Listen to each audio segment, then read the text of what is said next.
अस्सलाम वालेकुम दोस्तों, मैं हूं आपके साथ आयशा और आप देख रहे हैं खबरी मीटर। तो दोस्तों, आज हर तरफ सलमान अजहरी की बात हो रही है। सोशल मीडिया पर आज बस एक ही नाम गूंज रहा है और वो नाम है सलमान अजहरी का। सारे मुसलमान आज ये कह रहे हैं कि सलमान अजहरी को रिहा किया जाना चाहिए।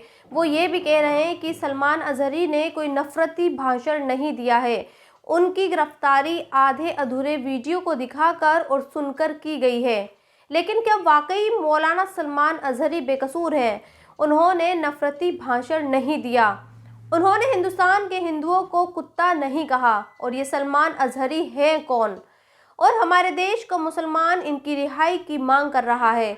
आज मैं आपको इन तमाम सवालों के जवाब दूंगी, लेकिन उससे पहले आपसे एक गुजारिश है कि अगर अब तक आपने मेरे चैनल को सब्सक्राइब नहीं किया है तो प्लीज़ सब्सक्राइब ज़रूर कर दें। तो दोस्तों, मौलाना सलमान की खबर बताने से पहले आज की सबसे बड़ी खबर से आपको रूबरू करवाती हूँ। और वो खबर ये है कि अमेरिका में कोविड लौट आया है और ये कोविड इतना ख़तरनाक है कि एक हफ्ते में इससे 2000 लोगों की मौत हो चुकी है। हालांकि ये खबर मीडिया से गायब है, लेकिन जैसे ही इस खबर को BNO नाम के एक न्यूज़ पोर्टल ने पब्लिश किया तो हंगामा मच गया।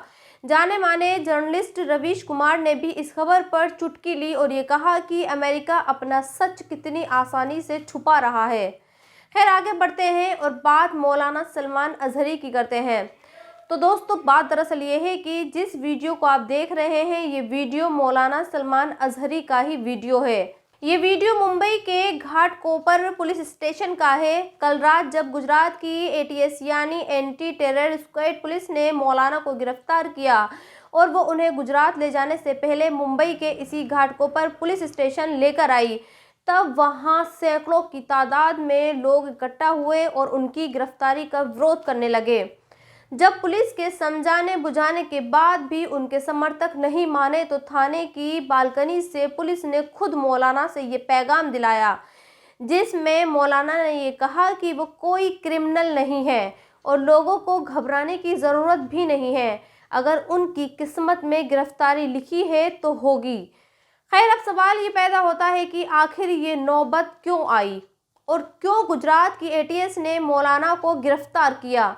तो पहले आप ये जानिए कि मौलाना को गिरफ्तार क्यों किया गया। पुलिस का ये कहना है कि मौलाना की गिरफ्तारी उनके 31 जनवरी को दिए हुए बयान के बाद हुई है, जिसमें उन्होंने भड़काऊ भाषण दिया था और कुत्ता शब्द का इस्तेमाल भी किया था। इस छोटे से क्लिप को हिंदुस्तान में रहने वाले एक ख़ास मज़हब के लोगों ने वायरल किया और ये बताने की कोशिश की कि देखिए कैसे एक हिंदुस्तान का मौलाना हिंदुस्तान में रहने वाले हिंदुओं के खिलाफ भड़काऊ भाषण दे रहा है। जिसके बाद गुजरात में उनके खिलाफ FIR दर्ज की गई और फिर गुजरात की ATS उन्हें गिरफ्तार करने के लिए मुंबई पहुंच गई। आज मैं आपको मौलाना के 2 वायरल वीडियो सुनाना चाहती हूं। एक वायरल वीडियो वो है जिसके बिना पर हमारे देश के कुछ खास लोगों को लगता है कि मौलाना ने कुत्ता शब्द का इस्तेमाल उनके लिए किया, और एक वायरल वीडियो वो है जिसे ये कहकर वायरल किया जा रहा है कि दरअसल मौलाना ने कुत्ता शब्द का इस्तेमाल हमारे देश के हिंदुओं के लिए नहीं बल्कि दुनिया में मुसलमानों पर जो लोग जुल्म कर रहे हैं उनके लिए इस्तेमाल किया था। हमसे उलझते हैं, अभी तो करबला का आखिरी मैदान बाकी है, कुछ देर की खामोशी है, फिर शोर आएगा। आज कुत्तों का वक्त है, कल हमारा दौर आएगा। सरकार मुफ्ती आज़म हिंद के इसी कलाम पर गुफ्तगू खत्म करता हूँ। क्या बेहतरीन हमें पैगाम दिया था। दुनिया आज हमें ये टोचन मारती है, ताने मारती है। तुम अगर सच्चे हो तो इतने मारे क्यों जाते हो, तुम इतने काटे क्यों जाते हो, फिलिस्तीन में तुम्हारा कत्ल क्यों इतना ज्यादा, इराक में, शाम में, यमन में, फिलिस्तीन और अरब में, अफगान में, बर्मा में, हर जगह तुम काटे क्यों जाते हो। ये बार बार जो सवाल होता है, क्यों मारे जाते हो, क्यों काटे जाते हो, उन जालिमों को नौजवानों जवाब इतना देना। मुफ्ती आजम ने हमें सिखाया था, हम परवाने हैं मोहम्मदुर रसूलुल्लाह के, तू शम्मे रिसालत है, आलम तेरा परवाना। और जो परवाना होता है वो मरने के लिए ही पैदा होता है, जीने के लिए नहीं आता है। परवाने की जिंदगी अपनी शमा की मोहब्बत में घूम घूम कर अपनी जान दे देना। और अगर हम किसी सरजमीन पर काटे जाते हैं, मारे जाते हैं, तो एक बात याद रखो, हमारे मर जाने से इस्लाम खत्म नहीं होता। इस्लाम को खत्म होना था तो करबला में खत्म हो जाता, लेकिन इस्लाम की ये सच्चाई है, इस्लाम जिंदा होता है हर करबला के बाद। लब्बैक या रसूल अल्लाह, न घबराओ ऐ मुसलमानों, अभी खुदा की शान बाकी है, अभी इस्लाम जिंदा है, अभी कुरान बाकी है। जो रोज हमसे उलझते हैं, अभी तो करबला का आखिरी मैदान बाकी है। कुछ देर की खामोशी है, फिर शोर आएगा। आज कुत्तों का वक्त है, कल हमारा दौर आएगा। उम्मीद है कि आप ये समझ गए होंगे कि मौलाना ने कुत्ता शब्द का इस्तेमाल किसके लिए किया था। अब देखना यह है कि क्या गुजरात की पुलिस भी मौलाना पर उतना ही यकीन करेगी जितना कि मुसलमान कर रहे हैं, या फिर मौलाना को उस जुर्म की सज़ा मिलेगी जो उन्होंने किया ही नहीं। वैसे देखा जाए तो मौलाना सलमान ने अपने वीडियो में कुछ बातें सही कहीं, क्योंकि आज के दौर में मुसलमान चाहे इंडिया का हो या फिर किसी और मुल्क का, मोहम्मद को चाहने वाला मुसलमान वाकई एक परवाने की तरह होता है जिसमें जलने के लिए ही पैदा किया गया है। दुनिया में हर तरफ उसे सिर्फ जलाया जा रहा है। अब चाहे आप मेरठ की इस खबर को ही ले लीजिए या फिर दुनिया के सबसे अमीर आदमी एलन मस्क की लिखी इन बातों को ले लीजिए। ये जो आप पुलिस की लिखी तहरीर देख रहे हैं, ये 3 फरवरी को लिखी गई है। इसमें यूपी की मेरठ पुलिस ने ये लिखा है कि उसने 2 लोगों सुहेल और आहिल को गिरफ्तार किया है।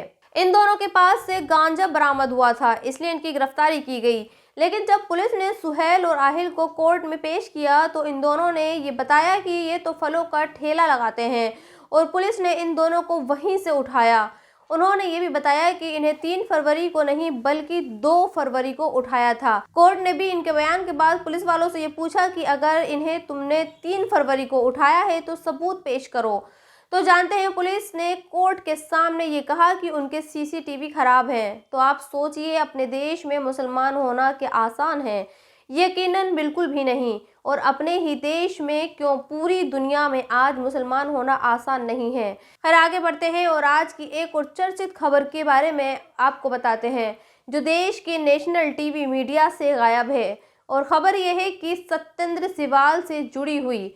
पुलिस ने एक सत्येंद्र सिवाल नाम के एक शख्स को मेरठ से गिरफ्तार किया है। इस शख्स पर यह इल्ज़ाम है कि ये मॉस्को की इंडियन एम्बेसी में काम करता है, लेकिन ये वहां से पाकिस्तान के लिए जासूसी कर रहा था। खैर जब तक इस शख्स का नाम सामने नहीं आया तब तक ये खबर टीवी और बहुत सारी वेबसाइट पर नजर आई, लेकिन जैसे ही पाकिस्तान के लिए जासूसी करने वाले शख्स का नाम सामने आया, ये खबर टीवी मीडिया से बिल्कुल गायब हो गई। देश की सबसे बड़ी एजेंसी ने इस खबर को पब्लिश भी नहीं किया। और जानते हैं देश की सबसे बड़ी न्यूज़ एजेंसी कौन सी खबर दिखा रहा था? वो गोविंद देव गिरी महाराज की खबर दिखा रहा था और देश को ये बता रहा था कि गोविंद देव गिरी महाराज ये कह रहे हैं कि इस देश के हिंदू कभी मुसलमानों की मस्जिदों पर नज़र उठाकर नहीं देखेंगे अगर वो उन्हें 3 मस्जिदें दे दें। इसके बाद वो ये भी कहते हैं कि अगर ऐसा हो जाता है कि इससे देश का फ्यूचर ब्राइट होगा और वो इसके बाद सारी चीज़ें भूल जाएंगे। अब आपको मुझे ये बताने की ज़रूरत नहीं है कि गोविंद देवगिरी किन 3 मंदिरों की बात कर रहे हैं, लेकिन इनका बयान ना तो नफरती भाषणों की कैटेगरी में आएगा और ना ही इनके खिलाफ कोई एटीएस इन्हें गिरफ्तार करने के लिए इनके घर पहुंचेगी। हाँ, देश की सबसे बड़ी न्यूज़ एजेंसी इनके बयान को ऐसे दिखाएगी जैसे इन्होंने कोई बहुत बड़ी ब्रेकिंग न्यूज़ दी है।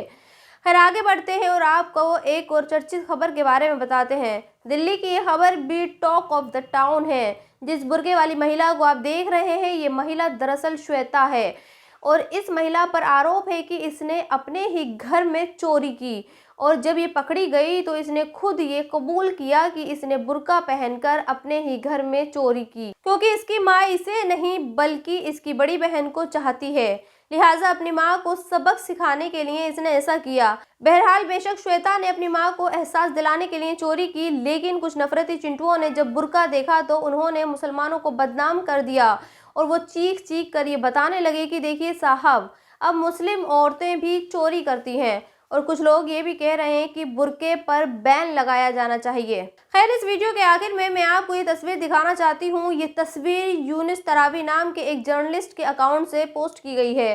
तरावी ने इस तस्वीर के जरिए दुनिया को ये बताने की कोशिश की है कि देखिए फिलिस्तीन के गाजा में क्या हो रहा है और कैसे इजरायली सेना वहाँ के लोगों पर जुल्म कर रही है।